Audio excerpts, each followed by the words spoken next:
संपूर्ण भारत में 15 अगस्त 2022 सोमवार को अमृत महोत्सव मनाया गया। इसी क्रम में जनपद मुरादाबाद के शहरी और ग्रामीण क्षेत्र में अमृत महोत्सव की धूम रही, जहां देश के कोने कोने में तिरंगा लहराया गया। मुरादाबाद में भी आजादी के पर्व की धूम रही। पुलिस प्रशासनिक अधिकारियों के सरकारी कार्यक्रम के अलावा आम जनमानस ने भी तिरंगा फहराया गया। मंडलायुक्त मुरादाबाद कमिश्नर भवन पर स्वतंत्रता दिवस के अवसर पर राष्ट्रीय ध्वजारोहण करते हुए, इसके साथ ही महापौर, नगर आयुक्त, नगर निगम पर झंडारोहण करते हुए मुरादाबाद के गढ़ शहीद स्थित नवाब मंजूर खान के दरगाह पर पहुंचकर उन्हें खिराज अकीदत पेश की। स्वतंत्रता भवन में शहीदों की स्मृति पर श्रद्धा सुमन अर्पित किए गए। मुरादाबाद के जिलाधिकारी ने भारत के शहीदों को याद करते हुए अपने विचार व्यक्त किए हैं।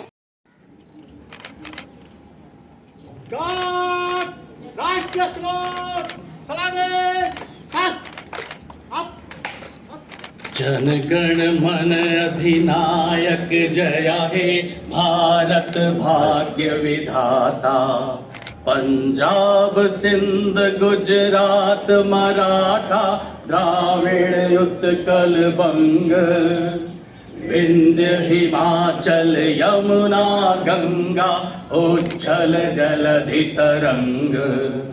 तव शुभ नामे जागे, तव शुभ आशीष मांगे।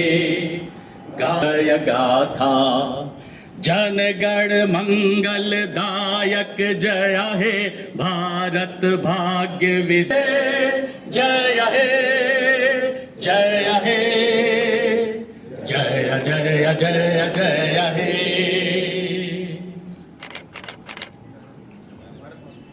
भारत माता की, भारत माता की, भारत माता की। देश के अमर शहीदों की, देश के अमर शहीदों की।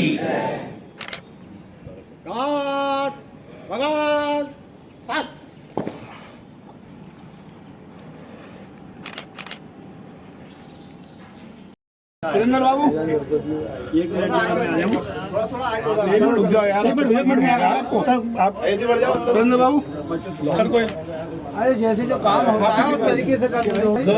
आप ही आप आइए। देखो भाई, इंतजाम मत बिगाड़ो, हाफिज जी को अंदर आने दो, दुआ कराने दो। हाँ एक मिनट आप ही आइए, आइए आप जी को आइए, आप आराम से, आराम से सब खेल शेप में करिएगा। सुरेंद्र बाबू अभी नहीं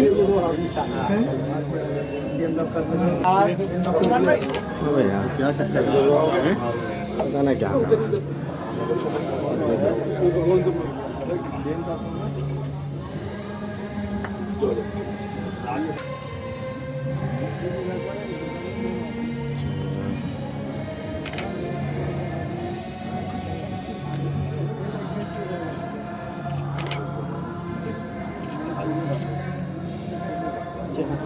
अच्छे अवसर से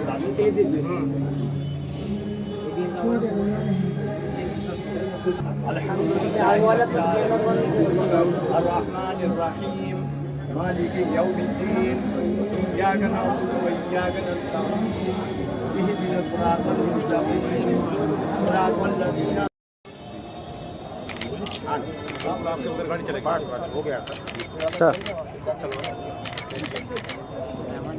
हाँ किधर है साहब? हाँ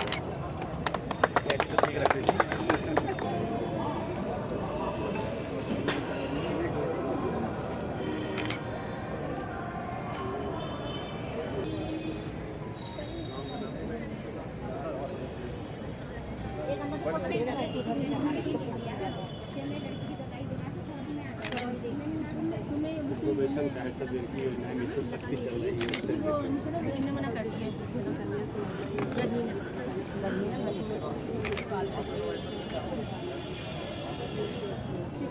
जिसमें 114 बच्चे पढ़े। 20 अप्रैल 2020 के बाद जो भी इस तरह के बच्चे हैं, सबके के माता पिता लोग कोविड से मरा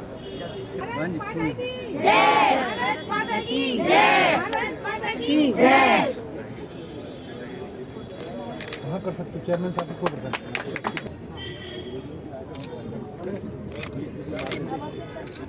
सब जगह कोई आपके दोनों है। देखिए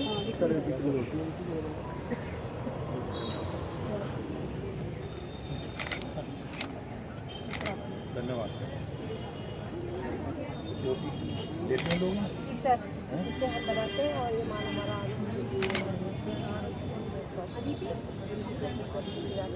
डिमांड है इसकी, बाजार है।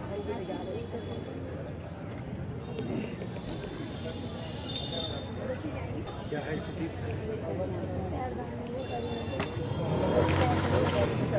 मार्केट बाजार कैसे करते हैं? घर से माल जाता है। वंदे भारत माता की, भारत माता की, भारत माता की।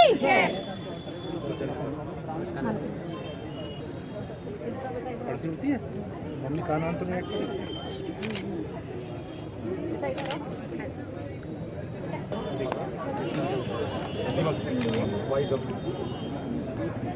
इस केविटी खिड़की वालों ने एक काशी लाल में IBSC का बीज निकला हुआ है, इनके काशी केसर का। ये छोटे से कारीगर आपको इन्वाइट करना चाहते हैं, ये मेरी तरफ से है। आप सारा श्रेय नहीं दे दोगे, ये सब आप ही के हैं सर, मेरा क्या है भाई साहब ने। और जो आवाज़ भाई साहब ने उठाई है इनके लिए वो कोई नहीं कर सकता थे। वो ब्रिटेन के ताजो तख्त को दृष्टिगत रखते हुए करते थे, वहाँ के किंग को दृष्टिगत रखते हुए करते थे, न कि हिंदुस्तान के लिए करते थे। रेलगाड़ी में एक हिंदुस्तानी का प्रथम श्रेणी में चलना मुश्किल हुआ करता था। अगर कोई ब्रिटिशर्स आ गया तो उसका सामान निकाल करके बाहर फेंक दिया जाता था, भले ही उसके पास टिकट हो।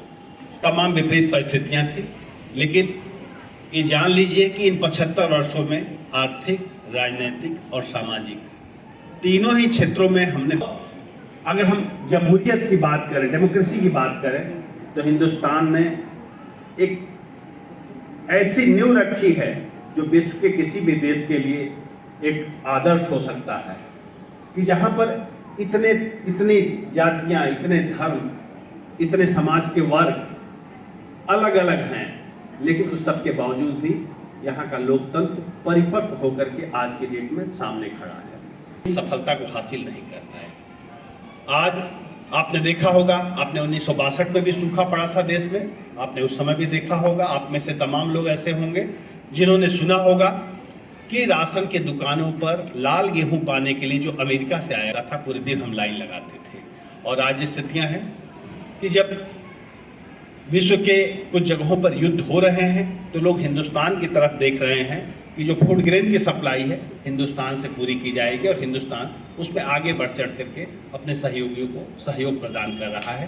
तो आज एक जगह वहाँ हम थे और आज वहाँ पहुँचे हैं कि हम लोगों के दूसरे देशों के भी जो कमियाँ हैं उसकी आपूर्ति कर रहे हैं।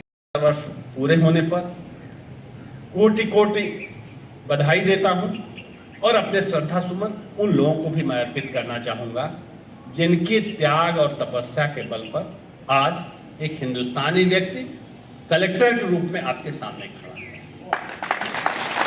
ये अधिकार उस समय हिंदुस्तानियों को नहीं हुआ करता था, ये अधिकार होता था ब्रिटिशर्स का कि वो नेतृत्व करेंगे।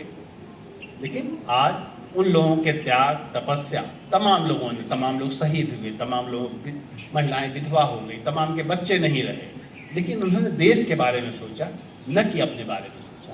अगर वो ऐसा नहीं करते तो शायद विंस्टन चर्चिल का कथन सत्य हो जाता कि ये देश शासन करने लायक नहीं है, यहाँ के लोग शासन के योग्य नहीं हैं, ये हमेशा शोषित रहे हैं और शासित रहे हैं, शासन नहीं। लेकिन सब ने मिलकर के इसको झुकाया। तो मैं इस अवसर पर पुनः आप सभी लोगों को बहुत बहुत मुबारकबाद, बहुत बहुत बधाई। और आज के इस सुंदर कार्यक्रम के लिए गोपी जी और इनकी पूरी टीम को, और यहाँ जिन बच्चों ने प्रदर्शन किया, जिन बच्चों ने कार्यक्रम किया, उन सबको मैं बहुत बहुत बधाई देता हूँ। और विशेष रूप से धन्यवाद उन लोगों का देता हूँ जो जनता से जुड़े हुए हैं, आज इस अवसर पर यहाँ उपस्थित हैं। मैं मीडिया के साथियों का धन्यवाद देता हूँ कि पूरे वर्ष के दौरान निरंतर आप लोगों का हमें सहयोग मिलता है। जाने अनजाने में जो हमारी चूकें होती हैं उसको आप इग्नोर करते हैं और हमें सही रास्ते पर चलने में हमेशा हमारी मदद करते हैं। जय हिंद, जय भारत। पर किस तरह के कार्यक्रम आयोजित? देखिए, सबसे पहले तो मैं इस 76वें स्वतंत्रता दिवस पर सभी जनपद वासियों को बहुत बहुत बधाई देता हूँ, बहुत बहुत मुबारकबाद देता हूँ। आज जैसा कि परंपरागत रूप से रहा है कि प्रातः 8 बजे यहाँ कलेक्ट्रेट में कार्यक्रम शुरू हुआ। और एक कार्यक्रम अभी चल रहा है और इसमें स्कूली बच्चों ने अपने सांस्कृतिक कार्यक्रम जो देशभक्ति से रिलेटेड था हमारे अधिकारियों ने हमारे कर्मियों ने अपने विचार व्यक्त किए और इस बात पर हम लोगों ने चिंतन मनन किया कि 75 वर्षों में हम कितनी प्रगति कर गए हैं और अगले 25 वर्षों में जब हम देश की आज़ादी के 100 वर्ष पूरे कर रहे होंगे तो हम देश से क्या अपेक्षा करते हैं और खुद से क्या अपेक्षा करते हैं, उस पर हम लोगों ने एक मंथन किया और विचार विनिमय किया। तो ये अवसर वही है कि हमारे देश ने जो प्रगति की है निश्चित रूप से आर्थिक, सामाजिक और राजनीतिक तीनों क्षेत्रों में जो प्रगति हुई है अतुलनीय है। उसकी तुलना किसी और कंट्री से नहीं की जा सकती है और निश्चित रूप से हम लोगों ने जो राजनीतिक परिपक्वता की भी हमारे यहाँ पे परिचय दिया गया है और जिस तरह से उसकी नींवें मजबूत हुई है वो हमारे देश के लिए गर्व और अभिमान की बात है। मैं सभी जनपद वासियों से अपील करूँगा कि हम एक ऐसे देश के बारे में आज ही से काम करना शुरू कर दें कि जो हम 25 वर्ष बाद अपने देश के बारे में सपने देख रहे हैं। एक ऐसा देश जो जहाँ भाईचारा हो, जहाँ एक दूसरे से हम मिल बैठ कर रहते हो, जो विकसित देश हो, जहाँ सभी 100% साक्षरता हो, जहाँ पुरुष और महिला में किसी तरह का भेद न हो, जहाँ सबको आगे बढ़ने का अवसर हो। एक ऐसा राष्ट्र हम चाहेंगे कि हम सब लोग मिलकर इस दिशा में काम करें और निश्चित रूप से हम इसको हासिल करेंगे, ये हमारा पूरा विश्वास है।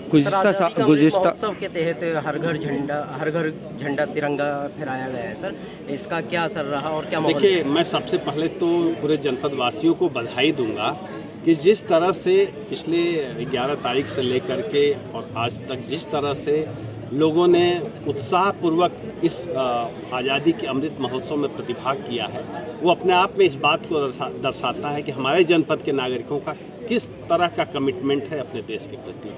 आज स्थिति ये है कि मुरादाबाद जनपद के हर घर में तिरंगा लहरा रहा है और आज से नहीं, पिछले 2 दिनों से लहरा रहा है। आप देख रहे होंगे कि तमाम रैलियां निकल रही हैं, लोग उत्साह से भाग ले रहे हैं।